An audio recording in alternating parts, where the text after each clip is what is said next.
ऐसी कोई व्यवस्था देखी है जहां मालिक भूखा मरे और नौकर मजा करे?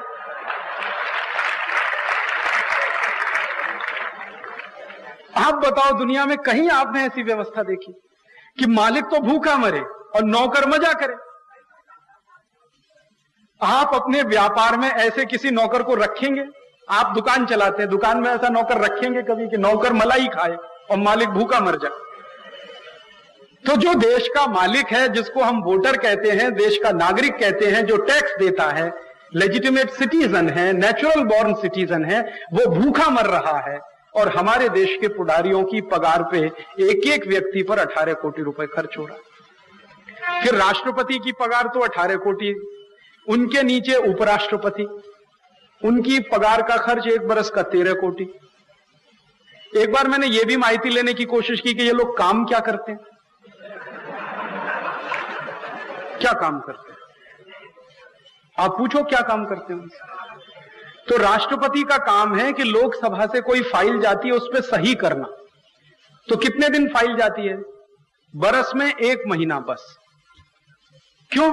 बाकी दिन लोकसभा चलती ही नहीं, और चलती भी है तो वहां दंगल होता। लोकसभा तो अखाड़े से भी ज्यादा बुरी हो गई, क्योंकि अखाड़े में भी जो दंगल होता उसके नियम कायदे कानून, वहां तो कुछ नियम ही नहीं है, कायदे ही नहीं, कानून ही नहीं। कोई किसी की पैंट उतार रहा है, कोई किसी की खींच रहा है, कोई किसी की खींच रहा है, यही लगा रहता है लोकसभा। और कभी कभी तो ऐसी हालत होती है लोकसभा की कि वो बेचारा जो अपना अध्यक्ष है वो ठक ठक ठक ठक पीटता रहता, कोई किसी की सुनता ही नहीं। लगे हैं जिंदाबाद मुर्दाबाद, ऐसे जैसे गली के चौराहे पे जिंदाबाद मुर्दाबाद करते हैं वो सदन के अंदर। और जब राष्ट्रपति लोकसभा अध्यक्ष बहुत परेशान हो जाता है तो सदन को स्थगित कर देता। तो वो यही तो चाहते हैं कि सदन स्थगित होता रहे और पगार उनको बढ़ती रहे। तो सदन स्थगित हो जाता, फिर काम ही नहीं होता, और ऐसे दिवस लोकसभा में बहुत बर्बाद होते हैं। भारत देश के पूर्व लोकसभा अध्यक्ष, जिनका नाम है पीए संगमा, उन्होंने अभी थोड़े दिन पहले एक पुस्तक छोटी सी लिखी है। उसमें कहा है कि आज से 50 बरस पहले लोकसभा में जितना काम होता था आज उसका 10% भी नहीं होता। 10% काम नहीं है लोकसभा।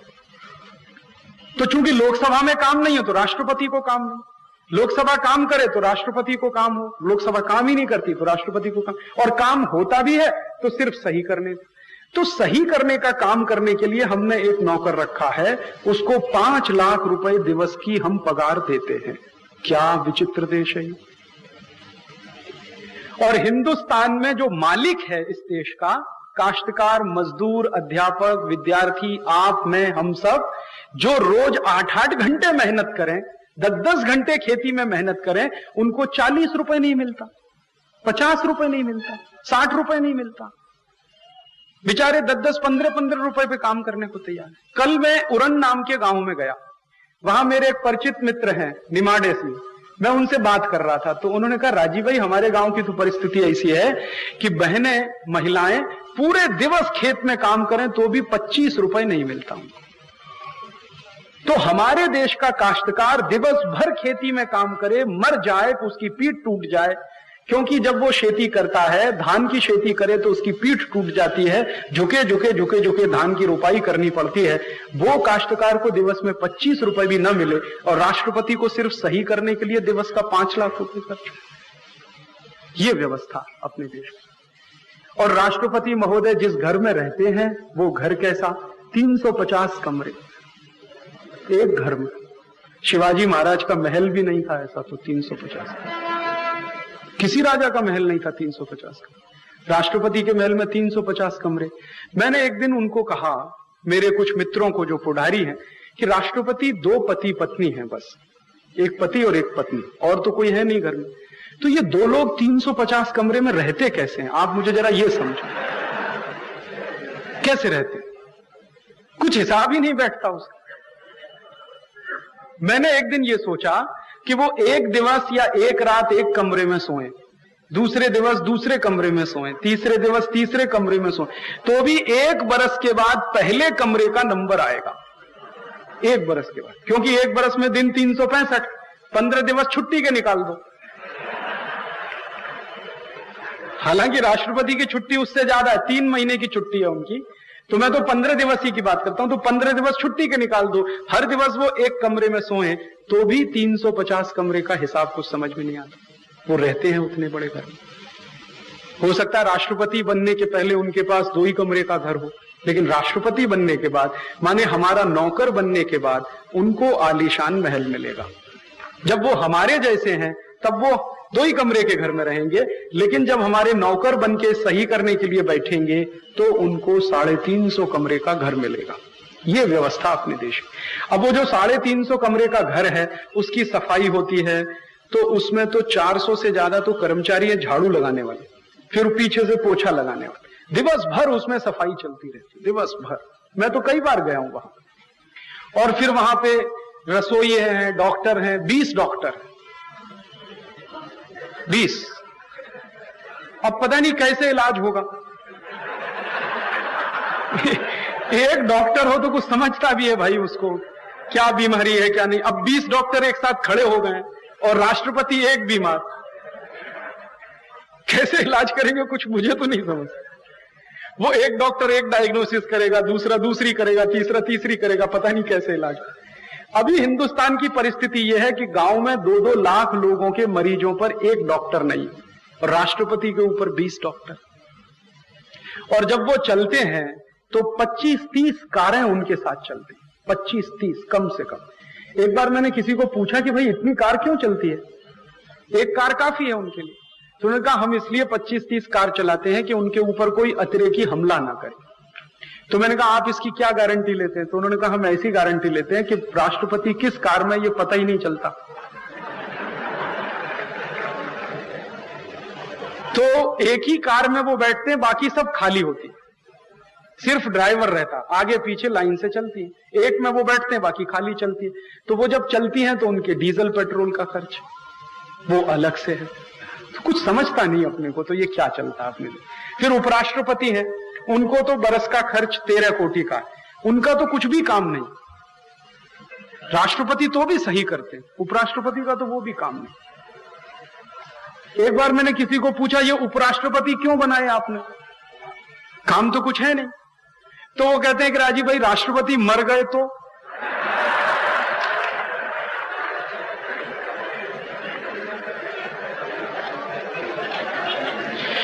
अब मैंने उनसे पूछा कि मर गए तो, मरे तो नहीं अभी तक। पिछले 50 वर्षों में ऐसा कभी हुआ नहीं कि राष्ट्रपति मरे और उपराष्ट्रपति को काम आया, वो होता ही नहीं है। तो अगले 100 वर्ष भी नहीं होगा, इसकी क्या गारंटी है। लेकिन पोस्ट बराबर चालू और खर्चा उनका बराबर, तो उनका खर्च है। फिर उपराष्ट्रपति के नीचे पंत प्रधान, उनका बरस का खर्च 11 कोटि का। फिर उसके नीचे मंत्री, 73 मंत्री हैं। 73 मंत्रियों में 36 मंत्री हैं जिनके पास कोई काम नहीं है। हाँ, मैं आपको सच बात बता रहा हूं। उपराष्ट्रपति के नीचे पंत प्रधान, उनका बरस का खर्च 11 कोटि का। फिर उसके नीचे मंत्री, 73 मंत्री हैं। 73 मंत्रियों में 36 मंत्री हैं जिनके पास कोई काम नहीं है। हाँ, मैं आपको सच बात बता रहा हूं। एक अंदर की बात बताता हूं, सरकार के अंदर की। जो 36 मंत्री हैं उन्होंने अभी एक एसोसिएशन बनाया, संगठन बनाया सरकार के अंदर। सरकार के अंदर आप समझते हैं संगठन बनता है वहां भी। उन्होंने क्यों बनाया? तो एक मंत्री को मैंने पूछा भाई आपने क्यों एसोसिएशन बनाया? तो उन्होंने कहा हमने प्रधानमंत्री को एक मेमोरेंडम दिया, ज्ञापन दिया। तो क्या बात का? कि हमको काम दो। काम ही नहीं है हमारे। तो मैंने पूछा आप दिवस भर करते क्या है? कि बस बैठते हैं एसी में, सवेरे आते हैं शाम को घर चले जाते हैं, कुछ उसमें देखते रहते हैं टीवी वगैरह, और तो कुछ काम है नहीं। और काम क्यों नहीं है? क्योंकि पहली बार ऐसा मंत्रिमंडल बना देश में जिसके मंत्रियों की जरूरत ही कम थी। ज्यादा से ज्यादा 40-45 मंत्री बहुत होते हैं दिल्ली में, अभी तो 73 मंत्री। काम कहां से आए? लेकिन खर्चा उनका सबका मंत्रियों वाला। फिर उन मंत्रियों के नीचे मुख्यमंत्री, पूरे देश में 28 मुख्यमंत्री। दर एक मुख्यमंत्री का साल का खर्च 10 कोटि, तो 28 का 280 कोटि। फिर 28 राज्यपाल मुख्यमंत्री के ऊपर, हर एक राज्यपाल का 11-12 कोटि का खर्च, तो 300 कोटि वो। फिर राज्य सरकार में मंत्री, केंद्र के अलग राज्य के अलग। मैं उत्तर प्रदेश का रहने वाला हूं, मेरे राज्य सरकार में 90 के ऊपर 94 मंत्री इस समय, 94। और उनमें से 18 मंत्री हैं जिनको कहते हैं मिनिस्टर्स विदाउट पोर्टफोलियो, बिना खाता मंत्री। खाता कहां से लाए? लेकिन मंत्री हैं सब। आएगा कहां से? और जो मंत्री खाता के बगैर हैं, उनका बरस का चाय पानी का खर्च 1,36,00,000 रुपए का। चाय पानी का खर्च। खाता नहीं है लेकिन चाय पानी, शायद चाय पानी के लिए ही मंत्री। फिर एक बार मैंने किसी पुढ़ारी को पूछा यूपी में कि भाई इतना जंबो मंत्रिमंडल क्यों? तो उन्होंने कहा मुख्यमंत्री की कुर्सी बचाने के लिए तो बना नहीं पड़ता। तो मैंने कहा मेरे उत्तर प्रदेश में 405 आमदार होते हैं, पहले तो 425 थे, फिर जब से उत्तरांचल अलग हुआ तब से हमारे यहाँ 405 आमदार। तो मैंने कहा एक दिन आएगा सब आमदार को मंत्री बनाओगे, क्योंकि हर एक का वोट चाहिए मुख्यमंत्री, और सबके लिए मंत्री की गाड़ी दोगे, लाल बत्ती दोगे, हरी बत्ती दोगे, सब करोगे वो। और उनके लिए रहने को घर फ्री है, बंगला फ्री है, बिजली फ्री है, मोबाइल फोन फ्री है। आप जानते हैं हर एक मंत्री को मोबाइल फोन फ्री है, और उनको जो मोबाइल मिला हुआ है वो रोमिंग है, ऑल इंडिया है। वो फोन करें या ना करें, 8,000 रुपए महीने का तो उसका बिल है, 8,000 रुपए महीने का बिल है। वो फोन करें या ना करें, हर एक मंत्री को ऑल इंडिया मोबाइल, स्टेट में भी और सेंट्रल में। फिर उसके बाद जब वो सदन नहीं चलता, माने विधानसभा नहीं चलती, लोकसभा नहीं चलती, और अपने क्षेत्र के दौरे पर होते हैं, तो वो अलाउंस अलग से मिलता है, कॉन्स्टिट्यूएंसी के हिसाब से।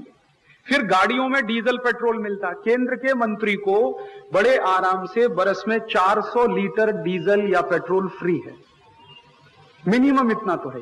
फिर हवाई जहाज की यात्रा फ्री है, फिर रेल की यात्रा फ्री है। तो क्या क्या नहीं है उनको। एक एक घर के मंत्री को मैंने देखा 5-5 एकड़ में घर बना हुआ है, 5 एकड़, और उसमें वो भाजी करते हैं, और भाजी भी बाजार में बेचते हैं, उसकी भी कमाई कर लेते हैं। आप हंसिए मत, मैं आपको सच्ची बात बोल रहा हूं। दिल्ली में कई मंत्रियों के घर में मैंने देखा वो भाजी पाला करते हैं और बाजार में बेच के उसका भी नफा लेते हैं, क्योंकि 5 एकड़ का प्लॉट है, क्या करेंगे उसमें, रह तो सकते नहीं, तो उसमें खूब करते हैं, तो उसमें से कमाई करते हैं। तो ये परिस्थिति है। फिर एक दिन मैंने क्या किया कि इसके ऊपर 800 खासदार अपने देश में, और 800 खासदार के ऊपर 4,025 आमदार पूरे देश में। हर एक खासदार का एक महीने का खर्च 1,00,000 रुपए। और ये जो पगार बाढ़ हुआ ना अभी 15-20 दिवस पूर्व, 3 पट पगार बाढ़ किया, तो पगार बाढ़ के बाद अब खासदार का महीने का खर्च हो जाएगा 3,00,000 रुपए।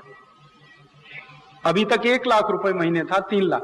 अब आप देखो ये चतुराई क्या है। आप अगर अखबार पढ़ोगे तो उसमें खबर ये है कि पहले उनको पगार थी 4,000 रुपए मासिक, अब 12,000। ये तो बेसिक है, इसके ऊपर बहुत कुछ होता है। ये तो आपको मुझको मूर्ख बनाने के लिए बेसिक सैलरी है। इसके अलावा जो उनको दिया जाता है, उनके डिपार्टमेंट के, उनके सेक्रेटरी के, उनके असिस्टेंट के नाम पर, उनके पूरे ऑफिस के नाम पर, फिर उनको बिजली के खर्चे के नाम पर, पानी के खर्चे के नाम पर, घर खर्चे के नाम पर, फिर हवाई जहाज की यात्रा, वो सब मैंने एक बार जोड़ा तो एक खासदार का महीने का औसतन खर्च 1,00,000 रुपए, और अब पगार बाढ़ के बाद हो जाएगा 3,00,000 रुपए। अच्छा, अब 3,00,000 रुपए खासदार की पगार हो गई, माने खर्चा 1 बरस का, तो भी खासदार संतुष्ट नहीं, कहते हैं अभी और बढ़ाओ इसको। हमारे देश में एक खासदार हैं, उनका नाम है राजीव शुक्ला, और राज्यसभा में अभी खासदार हुए हैं थोड़े दिवस पूर्व।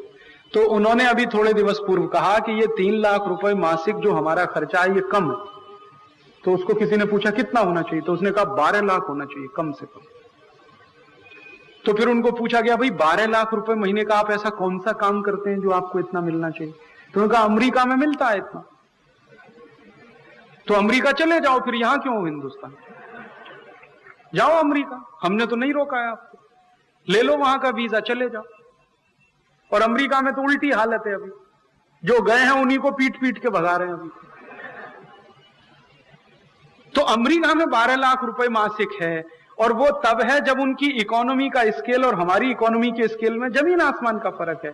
अमेरिका का 1 साल का बजट हिंदुस्तान के 10 साल के बजट के बराबर है। तो जब उनका 1 साल का बजट 10 साल के हमारे बजट के बराबर है, उस बजट में वो 12,00,000 रुपए महीने देते हैं। लेकिन एक माहिती मैं आपको देना चाहता हूं, वो ये, अमेरिका के किसी भी खासदार को ना तो मुफ्त में मोबाइल फोन मिलता है, ना मुफ्त में हवाई यात्रा करने को मिलती है, ना मुफ्त में रहने को घर मिलता है, ना मुफ्त की बीज मिलती है, ना मुफ्त का पानी मिलता है। उनको उतना ही टैक्स देना पड़ता है जितना दूसरे लोगों को देना पड़ता है। हमारे खासदार ये भूल जाते हैं जब ये कहते हैं। और अमेरिका ही क्यों, दुनिया के किसी भी देश में किसी भी खासदार को मुफ्त में मोबाइल फोन नहीं मिलता। ब्रिटेन में आप चले जाइए, ब्रिटेन में जितने भी एमपीज हैं हाउस ऑफ कॉमन्स के या हाउस ऑफ लॉर्ड्स के, सबको किराए के घर में रहना पड़ता है या अपने घर में रहना पड़ता है। सरकार किसी को घर नहीं देती, गाड़ी किसी को नहीं देती, भत्ता किसी को नहीं देती। हमारे ही देश में है ये व्यवस्था। तो इतनी भयंकर पगार का खर्च अपने देश का, और ये खर्चा कितना है, मैंने एक बार ये सब खर्चा जोड़ा, राष्ट्रपति से लेकर और नीचे हिंदुस्तान में म्युनिसिपल कॉरपोरेशन के कॉरपोरेटर तक पगार का खर्च एक बार मैंने जोड़ा। फिर बाद में मुझे लगा कि सरपंच को भी इसमें शामिल करूं, क्योंकि अब उनको भी पगार मिलने लगी है। तो 5,76,000 सरपंच हैं पूरे देश में, तो उनका भी खर्च मैंने जोड़ा, तो एक बरस के पगार का ही खर्च 87,000 कोटी रुपए, एक बरस का। और ये जो 87,000 कोटी रुपए पगार के ऊपर खर्च होता है, वो हमारे देश की गरीबी का सबसे बड़ा कारण है। आप पूछोगे क्यों? आप सीधे से हिसाब जोड़ लो ना, अगर ये 87,000 कोटी बरस में खर्च नहीं होता, सीधे लोगों में बांट दिया जाता, तो भी एक एक व्यक्ति को इस देश में 8,700 रुपए बड़े आराम से बरस में मिल सकता। नहीं करते हम, व्यवस्था ही नहीं चलाते, ना हमें संसद चलानी है, लोकसभा ना विधानसभा, बंद कर दो ये सब, क्योंकि आप चलाते हो हमारे लिए और हमारा ही काम होता नहीं, पगारवाड़ होती रहती।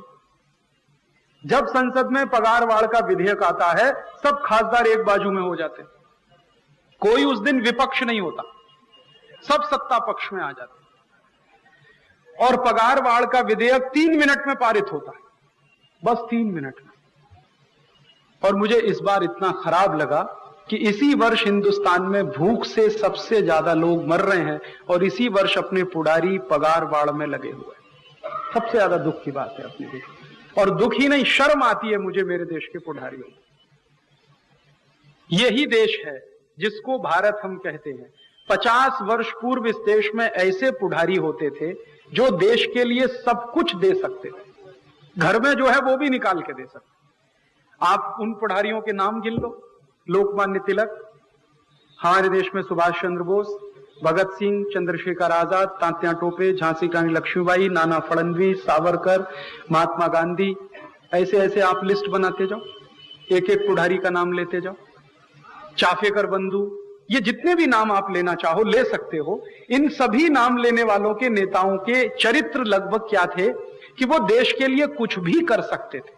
अपना घर देना हो तो घर दे सकते थे, बच्चों को दांव पर लगाना हो तो बच्चों को दांव पर लगा सकते थे, नौकरी छोड़नी हो तो नौकरी छोड़ सकते थे, धंधा छोड़ना हो तो धंधा छोड़ सकते थे, और किया है उन्होंने। आप जानते हैं सुभाष चंद्र बोस तो आईसीएस में टॉपर थे, और अंग्रेजों की सरकार में आईसीएस टॉप करना कोई मजाक बात नहीं थी। हिंदुस्तानियों को तो प्रवेश नहीं मिलता, और उन्होंने अंग्रेजी लड़कों को पीछे छोड़ते हुए खुद टॉप किया था। वो बहुत बड़े पद पर नौकरी के लायक थे, लेकिन टॉपर होने के बाद भी नौकरी छोड़कर उन्होंने आजाद हिंद फौज बनाई थी, सब छोड़ दिया। भगत सिंह, चंद्रशेखर आजाद बहुत अच्छे घर के बच्चे थे, चाहते तो करोड़ों रुपए कमा सकते थे, व्यापार कर सकते थे, लेकिन छोड़ दिया सब। चाफेकर बंधु भी ऐसे ही थे। हमारे देश में सावरकर की कोई कमी थी क्या योग्यता में? महात्मा गांधी की योग्यता कुछ कम थी क्या? बहुत बड़ी डिग्री थी उनके पास, बैरिस्टर थे, करोड़ों करोड़ों रुपए कमा सकते थे। लोकमान्य तिलक को देखो, लोकमान्य तिलक के पास बारेट लॉ की डिग्री थी, वो चाहते कोटिपति बन सकते थे, लेकिन इन सब ने देश के लिए सब कुछ न्योछावर किया, अपनी जान तक दी। पैसा तो कुछ भी नहीं होता, पैसा दान तो कोई भी कर सकता है, अपनी देह का दान करना, अपनी जान देना, अपनी कुर्बानी देना, ये तो ऊंची बात है। वो सब करने की मान्यता रखने वाले पुडारी वो एक बाजू में, और आजकल के हरामखोर पुडारी दूसरे बाजू में। आजकल के पुडारियों को तो कहीं से मौका मिल जाए तो जोंक की तरह से चिपकते हैं, और खून जब तक अंतिम बूंद बाकी है आप में तब तक चूसते रहते हैं। ऐसे हैं सब, कहीं मौका मिल जाए। देखो आप, एक तो पगार में पैसा लेते हैं भरपूर, भत्ते मिलते हैं, वेतन मिलता भरपूर, फिर यही पुडारी रिश्वत भी लेते हैं अलग से। आप छोटे से छोटा काम लेके जाओ, अकोला में कहीं पर किसी मोहल्ले में एक हैंड पाइप लगाना है, और मैं आपको चैलेंज देकर बोलता हूं आप ले जाओ कि हमें एक हैंड पाइप लगाना, बिना पैसे के आपका काम हो जाए तो आप मुझे बता देना, छोटे से छोटा काम।